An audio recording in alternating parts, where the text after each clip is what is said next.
All right, so there might be an exception. He's a wild fellow.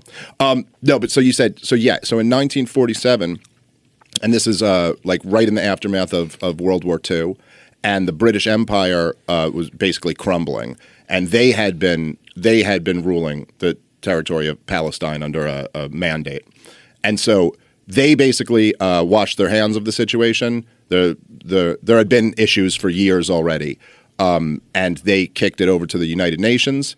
And the United Nations was a brand new organization, or like a year old or something like that. And they had no authority to like create states out of nowhere. It was a recommendation. They go, we recommend this partition plan that would have given 56% of the land to the Jews for a Jewish state and 44% of the land to the Arabs to have an Arab state. And at the time, the Jews, the Zionist settlers there, they owned about 10% of the land. And so this recommendation was that they get 56% of the land.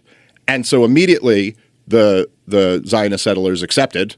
They went, yes, great deal. We'll take 56% of this. And the Arabs were like, no, that's not a fair deal at all.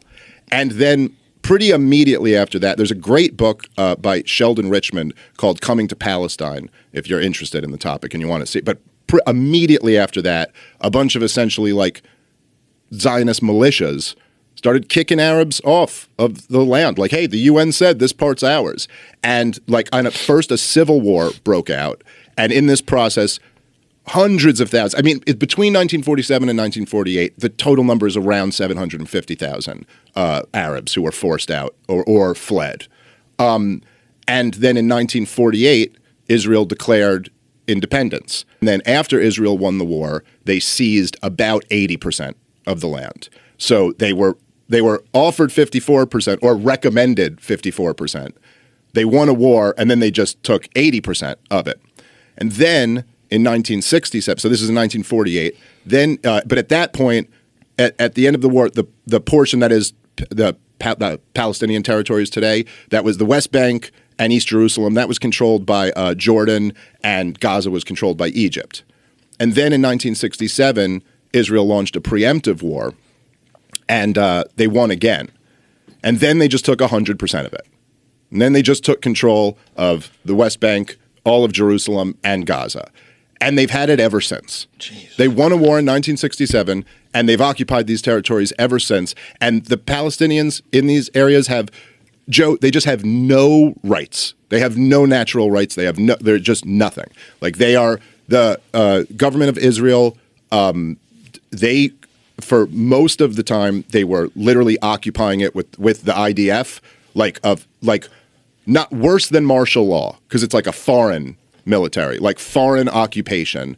And they've always maintained control of everything that goes in and out, what supplies, how much food, how much water, how much electricity, all of these things. And look, it's just, if you're going to talk about this situation, as so many people do, like so many people in like Ben Shapiro's camp, they talk about this conflict, talk about October 7th, and just leave all of that out.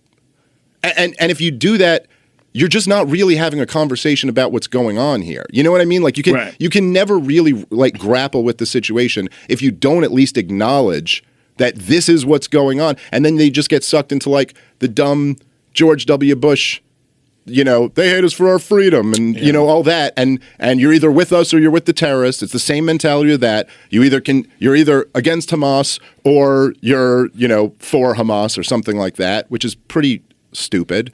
Isn't it fascinating that on two occasions, 9/11 and in October 7, there's an initial response from the world, like anger, outrage, horrific scenes.